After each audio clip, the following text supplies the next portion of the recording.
Hi everyone, this is Suveda from Zephyr Lake Carmelite Mission. Continuing my formation series for Lake Carmelites. We are on Phase 2, Part 2, Lesson or Chapter 18 from Climbing the Mountain. And the topic for today is Holy Men and Women of Carmel, Part 1, the Early Saints. As we all know, as part of formation, we need to also know our community. And the saints, the holy men and women who have gone before us, are part of our Carmelite family. So in today's lesson, I will be introducing you to a number of holy men and women of Carmel who lived even before Christ and during the ministry of Christ, and also saints who were part of the early Christian community, the early Carmelite community, up to about 1600. And that is, we'll start with Elijah and we're going to end with Mary Magdalene de Pazzi, who was born in 1566 and died in about 1607. So that's the range, and we're going to look at saints from different parts of the world. And it's important for us to get to know them and to be introduced to them. And I would hope that we would take a moment to also seek their intercession so they can accompany us along our formation journey. Through their prayers and through their intercession, we can grow in holiness and a better understanding of ourselves, and also a better understanding of God, and so that our relationship with God and with one another will become more strong. So we've already been introduced in previous videos to the great prophets Elijah and also his disciple Elisha. Elijah was a restless figure, filled with energy for God and anxious to spend that energy for God's kingdom. And he was always searching to know the will of God so he can fulfill it. And Elijah, towards the end of his ministry, cast his mantle over Elisha as a symbolic invitation to share in his gifts and his charism and in his mission. And Elisha took on an active part in the needs of the people of his time. He healed the sick, he fed the hungry, and he counseled the leadership of his time so that they would be able to discern God's will and to fulfill it. So we see these two great prophets, Elijah and Elisha, are part of our Carmelite family, and we share in their mission as well when we become professors Carmelites. And of course, we have seen in numerous videos, we have been introduced to Mary, the Mother of God, and our Mother, and the Blessed Virgin. And as Carmelites, we strive to imitate Mary's purity of heart and her contemplative spirit. As she pondered the Word of God night and day in her heart, we strive to do the same. Recently, last month actually, month of May, which is always dedicated to our Blessed Mother, we prayed the Rosary along with Pope Francis every day for the end of the coronavirus pandemic. And each day, the Rosary was prayed from a different Marian shrine around the world. And it was such a wonderful experience to pray with different cultures and different nations, but all united in our devotion to our Blessed Mother, seeking her intercession for the end of the pandemic. Also, the Carmelites in Darien near Chicago, they have a beautiful display of statues of Our Lady of Mount Carmel from around the world. Mary is our mother, and she continues to be a unifier, a peacemaker, and is loved and revered by every culture and nationality around the globe. Saint Joseph, the foster father of Jesus in Carmelite tradition, is considered as the principal protector of our order. It is from Saint Joseph that Jesus learned how to be a man. And Saint Teresa of Jesus, or Saint Teresa of Avila, adopted him as a father of our order, and also she dedicated the first Reformed convent that she founded to Saint Joseph. Saint Joseph, the protector of the Holy Family, continues to protect all those who ask him to do so even today. As Carmelites and as Christians, we are adopted brothers and sisters of Christ and adopted children of God the Father. So as an extension of this, we are part of the Holy Family of Jesus, Mary and Joseph, and therefore we enjoy the protection and the comfort and the love and the familial spirit of the Holy Family. And the parents of Mary, Saints Anne and Joachim, they are not named in the Bible, but in an early Christian apocryphal First Gospel of James, their names are mentioned as Anne and her husband Joachim. They are said to be the parents of the Blessed Virgin Mary. And she was born to them in their old age, and they dedicated her as a child to the service of God in the temple at Jerusalem. Again, there is a legend that the pre-Christian hermits on Mount Carmel met Saint Anne, and it was Saint Anne's mother, Saint Emerentiana, who took Saint Anne to meet them. It is also said that Saint Anne and Saint Joachim also brought our Blessed Virgin Mary to visit the hermits on Mount Carmel, and that when Mary met the hermits on Mount Carmel, she decided to imitate their way of life, including that of chastity. And so she decided she would be a perpetual virgin. Of course, these are not in the Bible, but they're claimed in the early Christian legends and other non-canonical books that were written by some of the apostles. So these are things that, you know, we could get inspired by. These legends can inspire us. And as we all know, the cousin of Jesus, John the Baptist, is not only a major figure in the salvation history, but he also has an important place in the Carmelite history. We read in Climbing the Mountain, page 489, within the Carmelite family, John the Baptist also has a special role as a desert prophet. In the New Testament, several people likened John to Elijah, the prophet of Carmel, which must have been significant to the first hermits who lived on that mountain. John the Baptist apparently possessed the spirit and power of Elijah in proclaiming the will of the Lord. Luke chapter 1 verse 17. John the Baptist was regarded by early Christians as a prototype of hermits and monks, as was Elijah, and as a desert figure appealed to the Carmelite sense of self-identity. Further, we read in the medieval document known as the 10 Books on the Way of Life and Great Deeds of the Carmelites, better known as the Book of the First Monks, John the Baptist is described in Book 5 as the first to baptize the members of the Carmelite order, and he not only prophesied to them of the coming of Christ, but revealed his presence and predicted that they would be baptized with the baptism of Christ. And then we have Saint Jude, or Thaddeus, who was a relative of Jesus. He was an apostle as well, and also the author of the New Testament letter titled Letter of Jude. And when the Carmelite friars came to England, Faversham in 1920s, early 1920s, these Carmelite friars in England, they supported the spread of the devotion to St. Jude at the British National Shrine for St. Jude.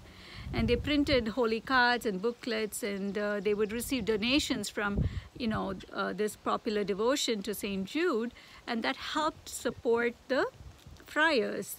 And so eventually the devotion to St. Jude not only spread within the people of the British, communities there, but throughout the world we have all Carmelite communities have a special devotion to Saint Jude.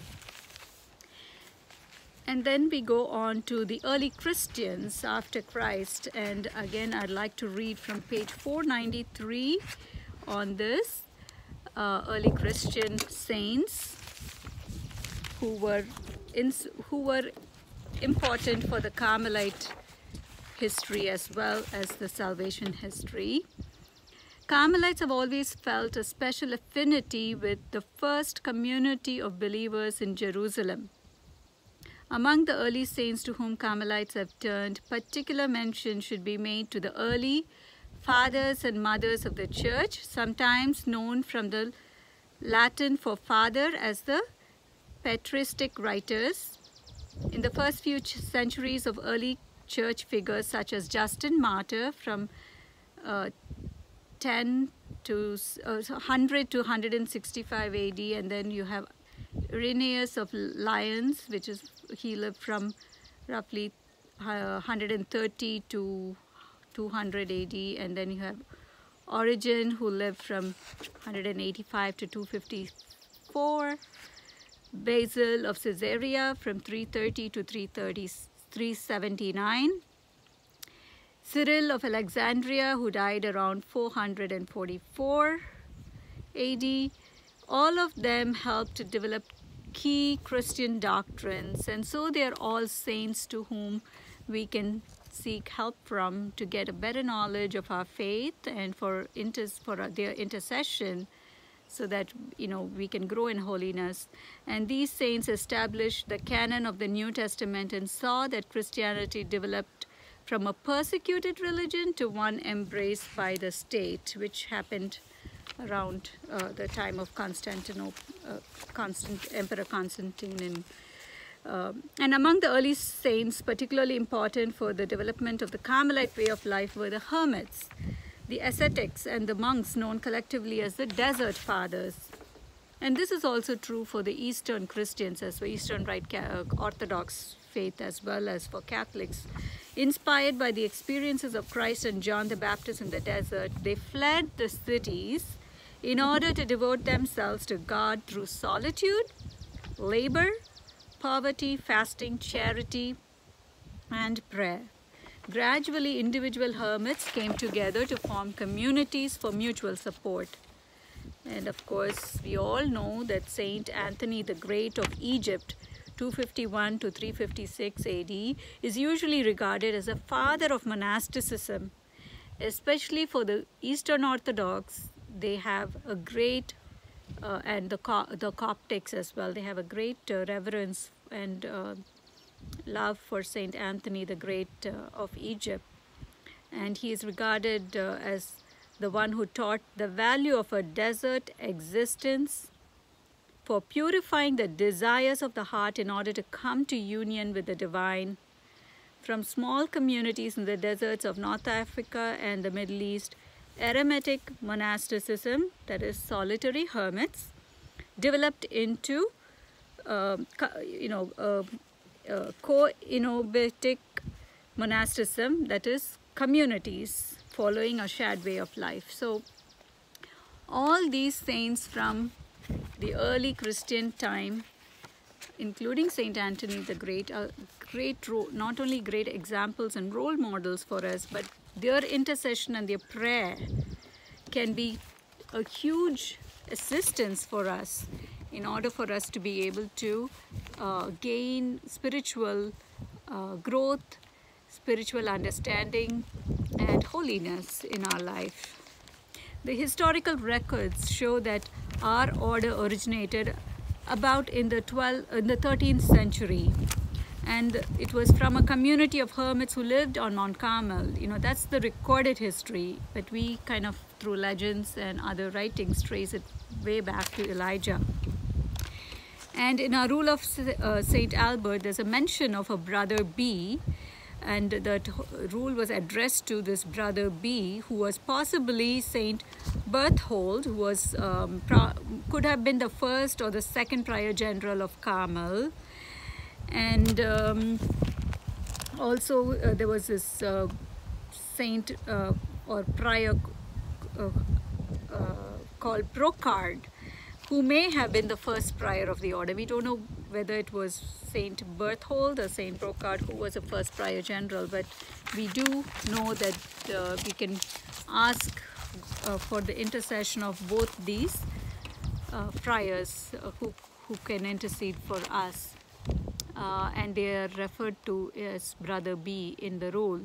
And of course, Saint Albert of Jerusalem, who was that time the Patriarch of Jerusalem in the 1200s, and who gave us the rule. While he was not himself a Carmelite, we can still consider him as a Carmelite saint. We do consider him as a Carmelite saint because he documented and gave us our rule. And so he's an important saint for the Carmelites. And again, you know, this is not Saint Albert the Great. He's a different saint. This is more the Patriarch of Jerusalem from the 1200s, Saint Albert of Jerusalem. There is also another Saint Albert, an Italian saint, saint from Trapani. He was a Carmelite. And the image of Saint Albert of Trapani is on the seal of the General Chapter of the Carmelite Friars, along with the image of Mary and John the Baptist. And Saint Albert was from Trapani, also known as Saint Albert of Sicily. And all the Carmelite churches generally are, I believe, required to have an altar dedicated to Saint Albert of Trapani. And then Saint Angelus, he migrated from Mount Carmel to Sicily. So another Italian saint, Saint Angelus, he was martyred in Sicily, and there is a legend that this Carmelite saint actually taught the scripture, Bible, to both Saint Francis and to Saint Dominic. I thought that was very interesting.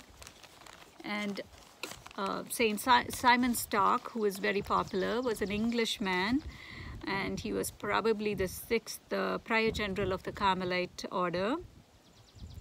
He lived in the 1200s, died around 1265, and he was elected as prior in 1250s or 1260s, and he's most famous for his vision of Our Lady of Mount Carmel, holding the scapular and pledging her protection and salvation to those who wear the scapular. The scapular, as we know, is the yoke of Christ, and helps us to strive to lead good, holy lives, and is a reminder that we are protected by the Blessed Virgin. He may have also been the writer of the hymn Flos Carmeli, or Flower of Carmel, which we sing at every meeting, at the end of our meetings. And he died in France, in Bordeaux, France, and so there is his tomb is within the Cathedral of Bordeaux in France. And moving on to Saint Peter Thomas. Saint Peter Thomas was born around 1324 in France. He was a procurator general of our order, and he was the liaison between the Carmelite order and the Holy See. And at that time, the Pope was living in Avignon, not in Rome. And Saint Peter Thomas was ordained a bishop in 1354 and was sent as a papal diplomat to promote peace and unity within the Eastern churches. In 1363, he became an archbishop, and later he was appointed as the Latin Patriarch of Constantinople, and he died in Cyprus in 1366. He's an apostle of ecumenism, and his feast is observed on January 8th. And then we have Saint Andrew Corsini, who is an Italian saint who entered Carmel in Florence, Italy. He became a bishop in 1350. In his biography, he is recalled as a holy bishop who dedicated his time to settling quarrels among the people of Florence, and he eliminated hatred through friendly conversation and preached Christian love and civic harmony. He died in 1367 and was buried in Carmine Carmelite Friary in Florence. Then we have Saint Angelus Augustine Mazinghi. He is another Carmelite saint born near Florence in 1386. He was known for preaching the word of God. He died in 1438. Saint Avertanus was a French lay brother who was famous for making pilgrimages, and he died in 1284 in Italy and is buried there.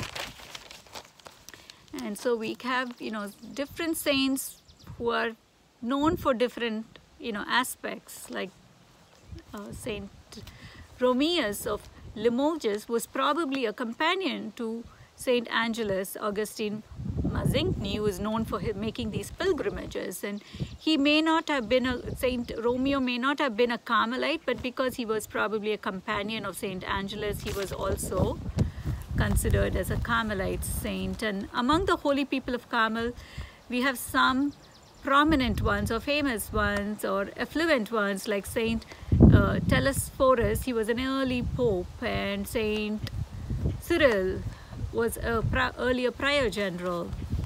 And we also had some royalty in the Middle Ages are included as Carmelite saints, as Saint Louis, the King of France, and Saint Edward, the King of England, and Saint Henry, who was the first Duke of Lancaster. And there is actually a story of Saint Louis who had a shipwreck on page 502. I'd like to read that one. According to medieval Carmelite legend, Saint Louis, King of France, was facing shipwreck as he sailed away from the Holy Land.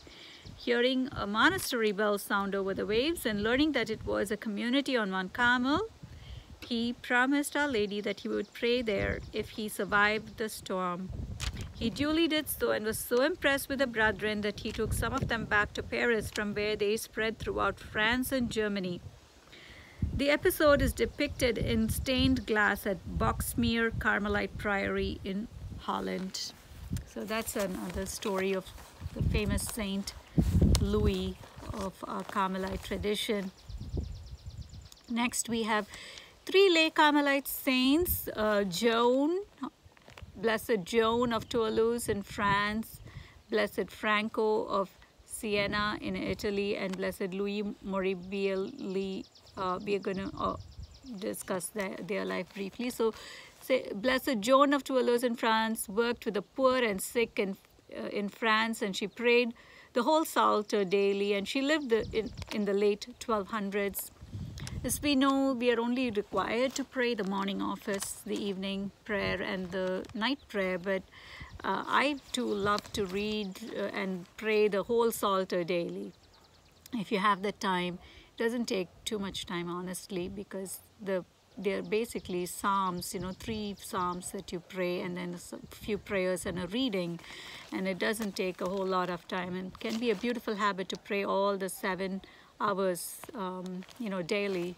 That's what she did. And then Blessed Franco of Siena of Italy, he received frequent visions of Christ and the Blessed Mother and the angels, and he had the gift of prophecy. And Blessed Franco died in 1291. Blessed Louis Morbidelli loved the poor and begged on behalf of them, and he was well known as a teacher of Christian doctrine, and he died in 1485. Saint Nuno Alvarez Pereira lived during the 14th century, when Black Death killed almost 20 million people in Europe, and many more lives were lost in wars. And he was born in Lisbon, Portugal in 1360. He was a commander of the Portugal army, and he was quite a successful army and commander. And he had a deep love for the church and the poor, especially orphans. And in 1423, after his wife's death, he became a Carmelite friar. And he was, so he was a husband, he was a father, he was also a Carmelite friar in the end of his, in the latter part of his life. In 15th century, when printing press came into operation, there was a huge, spread or development of communication and technology.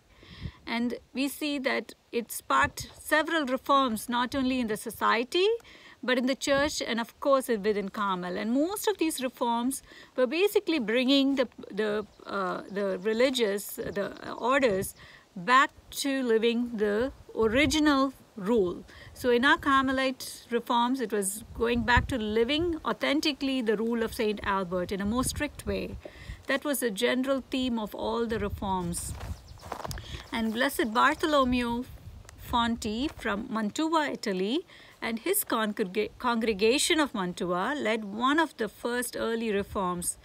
And Blessed Bartholomew Fonti died in 1495. And then we have also during that same time, Blessed Baptist Spagnoli.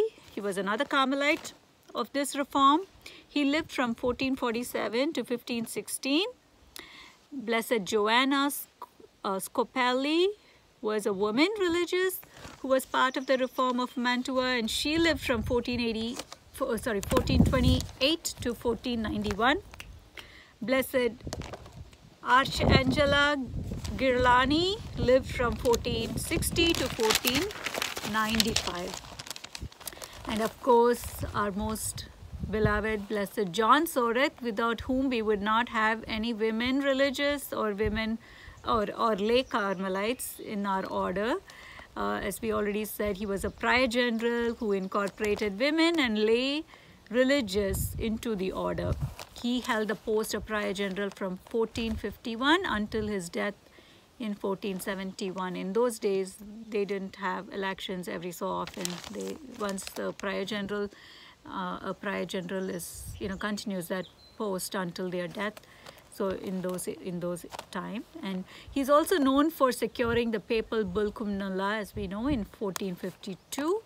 After which several Carmelite women communities sprang up in and around Europe.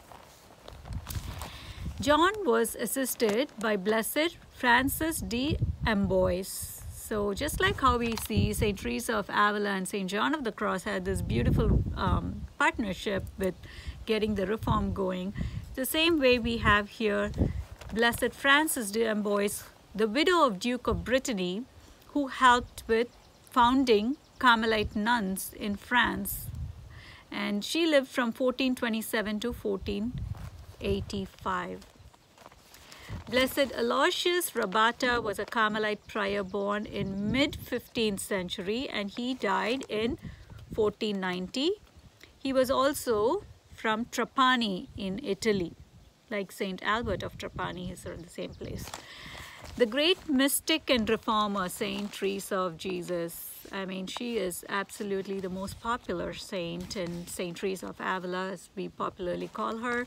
She was obviously from Spain and Avila in Spain, and she made a great impact not only on Carmel, which gave rise to a whole new branch of Carmelites, the Discalced Carmelites, but her spiritual works and her life has a lasting impact on the entire church and also people of all faith who seek to pursue friendship with God through prayer, meditation, and contemplation. And she was actually of a Jewish ancestry, and she was born in 1515, and as a Carmelite nun, she experienced many spiritual gifts. She had many visions, including she had some gifts of levitation during prayer, and she had visions of Jesus, visions of our Blessed Mother. She was just so blessed, and she is also considered as a doctor of the church. She died in 1622, and several of her popular writings are read by people of all different backgrounds and throughout the world, not just Carmelites. And some of her popular works are The Interior Castle, The Way of Perfection, The Book of Foundations, and many letters that she wrote during her lifetime. And of course, her good friend, Saint John of the Cross, who was greatly influenced by Saint Teresa. Teresa spurred him on to initiate the reform among the friars. And he's also a doctor of the church, and he lived between 1542 and 1591. He died pretty young. He reformed the friars, and he was distrusted, and he was persecuted by his fellow friars and bishops. And he wrote many of his great poems and works, like The Dark Night of the Soul. He wrote things in prison. He was imprisoned for his love for his order and love for the the right living and the strict living of the rule of St. Albert that he was trying to promote within the friars. He was imprisoned for some of his works too, which people couldn't understand, because he had such a close friendship and union with God. His works include The Ascent of Mount Carmel, The Spiritual Canticle, The Living Flame of Love, The Dark Night of the Soul, and also he had several letters that are beautiful works that are cherished by everyone. Like Saint Teresa of Avila, Saint John of the Cross also is read by people not just who are Carmelites or Catholics, but by many people. Some of the followers of Saint Teresa as part of her reform and later were Blessed Anne of Saint Bartholomew. She lived from 1549 to 1626. And Blessed Barbara Avrillot, 1566 to 1618, Anne of Jesus, 1545 to 1621, Anne of St. Augustine, 1555 to 1624, Magdalene of St. Joseph, 1578 to 1637, Venerable Dominic of Jesus and Mary, 1559 to 1630.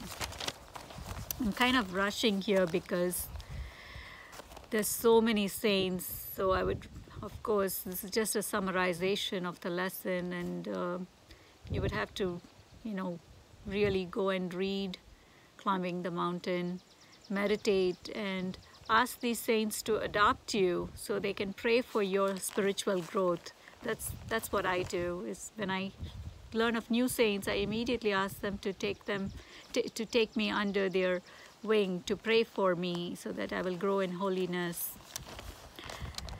And as we know, we have two branches in Carmel, the Ancient Observance and then the Discalced Carmelites. St. Teresa of Avila and St. John of the Cross were of the Ancient Observance. It was only later on that this branching of the Discalced Carmelite occurred. It was not during the lifetime of St. Teresa of Avila and St. John of the Cross. They didn't it was not their intention to branch out and form a whole new order. So the Ancient Observance or the Oakham branch of Carmel also have several holy men and women of the 16th century, and one of them is Juan Sanz of Valencia. He lived from 1557 to 1608, and Venerable Miguel okay, I'm not sure if I'm pronouncing this correctly, but Fuente, 1573 to 1625. And Saint Mary Magdalene de Pazzi was a great saint as well, who lived in Florence, Italy during that time in 1566. She was born, and she had many mystical experiences. And she was devoted to the strict observance of the rule of St. Albert, and she was, she would receive daily Holy Communion when that was not a frequent practice during that time. And her reflections on daily scripture readings are actually compiled collectively and published in a book called Divine Intimacy. You may have that already, but it's a beautiful book if you don't have it, and it has a lot of her reflections on the daily readings of the church, the Gospels, and it's quite popular in the church. She died in 1607, and when her body was exhumed, it was incorrupt, and we celebrate her feast on May 25th. In conclusion, I'd like to say that each of us are called to holiness and to make room for God in our souls so that God can perform His work in us, and He can perform His work in and through us in this world. And may the early saints of Carmel intercede for our sanctity. May their lives be an inspiration to us, and may we strive to become like them Let us strive to become more holy, to become saints in this contemporary world by cooperating with God's grace every moment of our life. May we dedicate each moment to doing God's will, to seeking and to fulfilling God's will, just like how our beautiful saints of our early Carmel did. So next video will be on the saints from the latter part, and then our final video for the lay Carmelite formation will be on what is a commitment when you become a Carmelite. So commitment to Carmel will be our final lesson, and with that we will be wrapping up all the formation series. So 2 more videos to go on this series. Thank you for watching. Have a blessed day, everyone.